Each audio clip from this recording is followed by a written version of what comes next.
las verdaderas parejas se ven en los divorcios y las verdaderas familias se ven en las herencias. Todo va bien hasta que alguien fallece y dicen, bueno, ¿y quién se deja la casa? ¿Quién se deja el carro?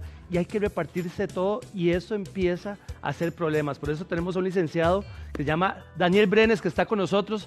Daniel, bienvenido. Esto es como cuando se fallece alguien y ahora dice, ahora sí. Lo primero se dicen, hay herencia y no hay herencia. ¿Quién está legalmente adecuado a dejarse algo de un familiar? Claro que sí, muy buenos días, Ítalo, y bueno, muy buenos días a todas las personas que nos están viendo. Y claro, justamente el tema de que cuando yo en vida establezco un testamento es cuando yo vengo y justamente indico cómo es que quiero que queden los bienes repartidos, todo lo que tanto me ha costado.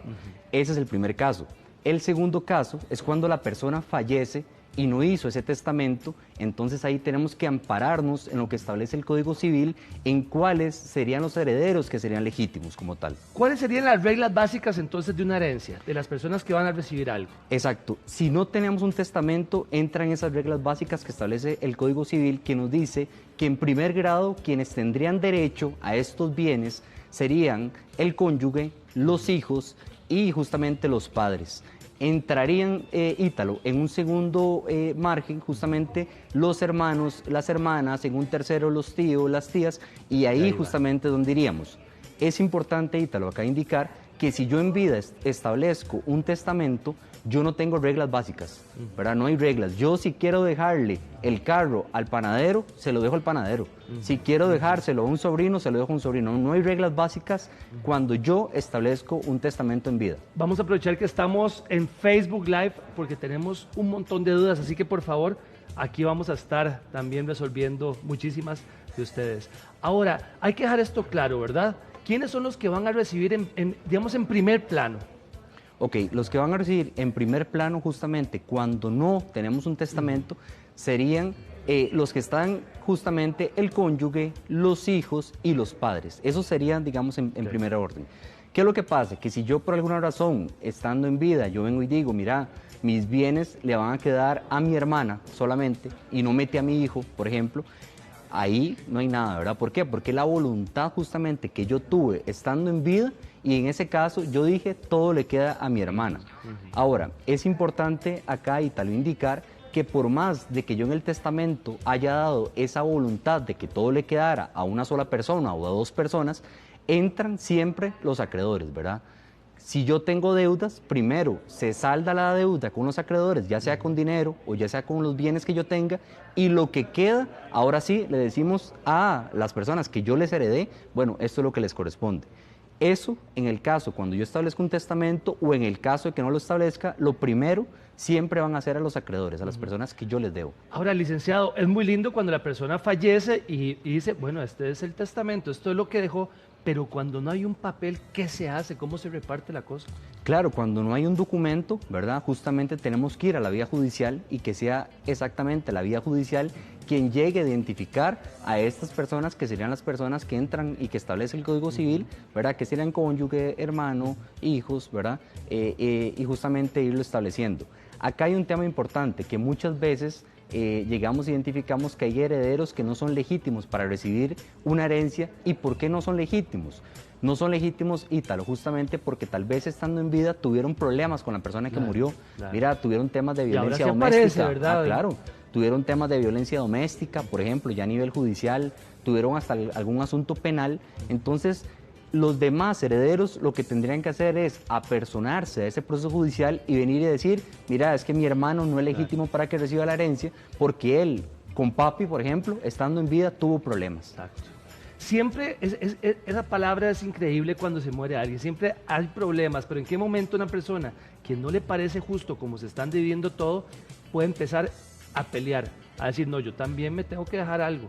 Claro, eso ahí lo que pasa, y vamos a ver, la defensa que normalmente plantea un familiar que no está de acuerdo en cómo se está repartiendo la herencia, es justamente el alegato de que la persona a la que se le está entregando no es legítimo porque tuvo problemas con la persona que murió. Esa es la única defensa que podría llegar a tener a nivel de pelear algo, ¿verdad? Sin embargo, ya por un tema legal le correspondería directamente al juez establecer por partes iguales a los herederos que en este caso sí serían legítimos. ¿Cuáles son los argumentos que una persona puede decir, no, yo sí puedo dejarme algo de esta herencia? Claro, justamente si entra dentro de estos grados que establece el Código Civil, ¿verdad? Grados que llegarían hasta los hijos de los tíos, ¿verdad? Que podrían llegar a recibir algún tipo de bien. Sin embargo, justamente se establece por grados, porque ese primer grado, que es el cónyuge, los hijos y los padres, ¿verdad? Serían los que en primera instancia se dejarían los bienes. Si por alguna razón esta persona no tiene un cónyuge, ¿verdad? No tiene hijos, si los padres ya fallecieron, entonces entraríamos a un segundo grado, que serían, por ejemplo, los hermanos, sí, ¿verdad? Que esos serían los que vendrían justamente a quedarse con esos bienes. Vea qué interesante lo que dice Jen. Buenos días. ¿Por qué si en vida hacen el testamento, cuando muere la persona es más difícil recibir todo? Ok, por más, ¿verdad?, que vos hayas establecido un testamento, siempre hay que llevarlo a la vía judicial y establecer un proceso sucesorio como tal. Hay dos formas, puedes llevarlo a un proceso sucesorio o lo puedes hacer por medio de un notario público.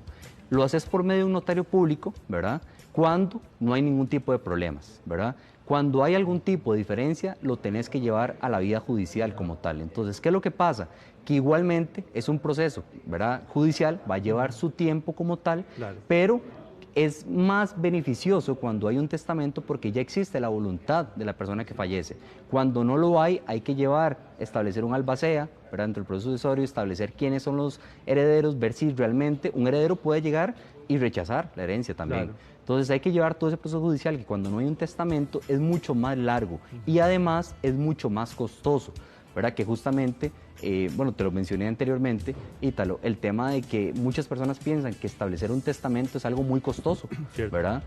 Actualmente establecer un testamento anda de 100 a 150.000 colones independientemente de los bienes que vos tengas, ¿verdad? Te dan cuidado con eso, ¿verdad? Claro, entonces, ¿qué es lo que pasa? Que hay muchas personas que tal vez consideran que establecer un testamento es solamente para personas que tienen mucho dinero, personas que tienen muchos bienes, y no. O sea, en el testamento uno puede llegar y decir, mira, yo quiero que mi cuenta bancaria, lo que tengo en mi cuenta bancaria le quede a tal persona. Yo lo que quiero es que el cuadro que tengo en mi casa, que para mí tiene un valor sentimental, claro, le quede a tal persona. O sea, no es necesario tener esa gran cantidad de bienes, ¿verdad? Y un proceso o establecer un testamento no debería de costar más que esto que yo estoy indicando. Vean qué interesante, y hoy le vamos a ayudar a muchas personas y a doña Sol, que le mando un fuerte abrazo. En mi caso, mi hermano falleció y mi madre, por razones de demencia, fue ingresada en un hogar de ancianos. Ella dejó una casita, entonces quiere saber quién hereda eso. Ok, en ese caso hay que establecer el proceso sucesorio, ¿verdad? Bueno, la mamá está en vida. Sí. Ok, en ese caso, como tal, como la mamá está en vida, lo que hay que establecer es un curador para la mamá. Hay que establecer un proceso para establecer quién es la persona que va a administrar los bienes de la mamá. ¿Por qué? Porque la mamá en este caso tiene una patología en donde ella ya no tiene la capacidad de poder ser responsable y poder manejar los bienes como corresponde. Entonces, en este caso no es un proceso sucesorio, sino es establecer quién es la persona encargada de la mamá para que pueda venir a administrar esos bienes. Ahora, en el momento que la mamá llegue a fallecer, ¿verdad?, todos somos de la muerte, llegue a fallecer, ahí sí establecemos un proceso sucesorio para que la ley determine a quién le corresponde. Y aquí vamos a un tema interesante, Ítalo, de que, por ejemplo, ella viene y dice, mira, pero es que mi otro hermano nunca vio por mami. ¿Cierto? Yo siempre fui la que iba a visitar a mami. Y ahora sí viene, ¿verdad? Y ahora sí viene. Lamentablemente, Ítalo, por más de que ese hijo tal vez nunca estuvo presente, ¿verdad?, pero tal vez no tuvo problemas con la mamá, simplemente él andaba en sus cosas y no participaba, igual es un heredero legítimo, igual entraría a tener su participación en la herencia. Allá su conciencia, ¿verdad? Allá su conciencia. Ayudémosle a doña Yanis. Una pregunta. Si la pareja no está casada, o sea, si la persona que fallece no estaba casada con la pareja, ¿qué pasa? ¿Tiene derecho a algo? Ok, en ese caso, la ley lo que dice es que esta pareja tiene que inicialmente hacerse un proceso para reconocer esa unión de hecho, ¿verdad? Hay primero que reconocer esa unión de hecho, la cual tiene que ser pública y pacífica por más de 2 años. O sea, ¿qué quiere decir? Que todas las personas tienen que saber que eran parejas, que eran pareja, sí, ¿verdad?, que era una convivencia pacífica, ¿verdad? Que ninguna de las dos personas estaba ligada a un matrimonio anterior, ¿verdad? Que pasa mucho que, por ejemplo, se separan estando casados, pero nunca genera ese divorcio. Y ahí no tiene derecho a nada. No tiene derecho a nada porque justamente eso es una unión de hecho irregular, ¿verdad? Ahora, si las dos personas son solteras, tienen más de 2 años de convivir, la unión es pública, pacífica y continua, durante ese tiempo hay que interponer el proceso de judicial, reconocerlo y ya por estar reconocido podría entrar como un heredero legítimo, como si fuera la cónyuge, exactamente. Vea qué interesante esta pregunta de doña Ruth, muchísimas gracias por estar con nosotros. ¿Un testamento tiene validez cuando fue firmado con una persona que tiene Alzheimer? Ok, no, ¿verdad? Justamente la ley lo que establece es que si yo me siento en la casa y agarro una hoja y digo, ok, yo voy a escribir aquí cuál va a ser mi voluntad. La ley lo que nos dice es que si yo voy a hacer ese testamento de esa forma, yo necesito tener 4 testigos ahí. 4 testigos que firman conmigo el documento y dicen, sí, yo estoy viendo aquí que Daniel Brenes se encuentra en su capacidad cognitiva, volitiva, y que él realmente va a dejar los bienes de esa forma. Firmo.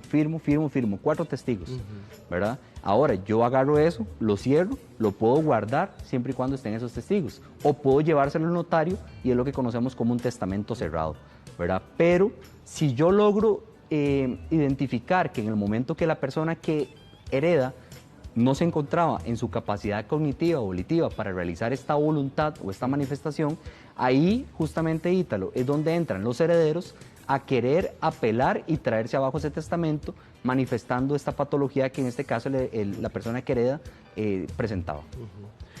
María Eugenia, buenos días. ¿Qué sucede si no dejó testamento y murió y no tenía esposa, pero sí hijos y madre? Y justo la madre con la hermana falleció, se dejan todos sin dejarle nada a los hijos. Ok, en ese caso, claro, no, y pasa mucho, pero ahí, ¿qué es lo que está pasando? Que esas personas están dejando los bienes sin hacer el proceso judicial correspondiente, ¿verdad? Que pasa mucho, o sea, muchas veces, por ejemplo, viene y es que yo vivía con mi mamá en la casa, murió mi mamá y tengo otra hermana, pero como yo vivía en la casa, yo me quedo con la casa. No, o sea, hay que llevarlo a un proceso judicial y que sea justamente el juez el que venga a establecer, ¿verdad?, quiénes son los herederos legítimos, que en este caso, por ejemplo, si los hijos son menores de edad, se establece una persona responsable de esas personas menores de edad para que en el momento que cumplan la mayoría de edad ya se llegue a establecer y se les pueda dar ese traslado del derecho de propiedad como tal.